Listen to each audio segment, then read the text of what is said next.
capable are Ukraine's armed forces against Russia's today? Let's take a look. Ukraine has about 200,000 military personnel across its forces. That's large, but tiny when compared to Russia, which has around 900,000 regular military personnel. Ukraine, though, has around 900,000 in reserve. Now, those are people who have been trained to a military standard in the last 5 years. Again, though, they are dwarfed by Russia, which has around 2 million reserves. On the equipment front, the Russians are also in a much better position. The Russians are in a position to be able to mount a major military action in Ukraine any day now. They have more than 6 times the number of tanks as Ukraine, with 13,367 to Ukraine's 2,119. They have also almost 7 times the number of armored vehicles as the Ukrainians, with 19,783 versus Ukraine's 2,870. And they have more than 3 times the amount of artillery. Those are large weapons like howitzers, cannons, mortars, many of them operated by crews. In the air, again, it is a similar story. Russia has more than 10 times the number of helicopters and fast jets.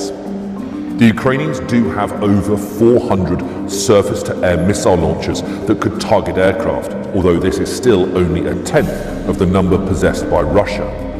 And Russia has an anti-aircraft missile system that many analysts say is the best in the world, the S-400. NATO call it the Growler. It uses long-range missiles to destroy airborne targets with a 400-kilometer radius. And it gives Russia a defense system against foreign aircraft. Russia's military dominance over Ukraine is greatest at sea. In 2014, when Russia invaded Crimea, it captured most of the Ukrainian fleet. And so Russia now has 74 warships and 51 submarines. And it has experience using them in conflict.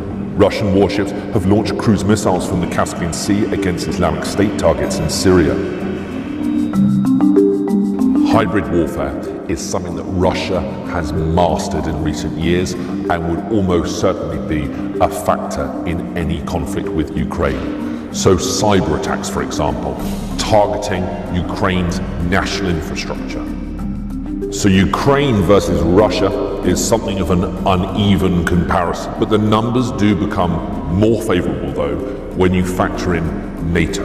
We don't know what will happen, but what we do know is that Russia has amassed the biggest force we have seen in Europe for decades.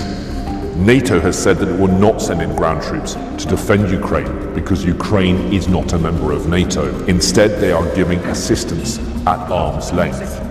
But there are around 3.5 million military personnel if you add up all of the NATO member states together.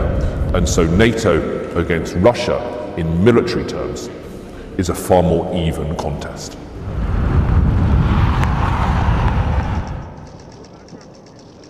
Навчання, допомагати нам, тобто розказувати.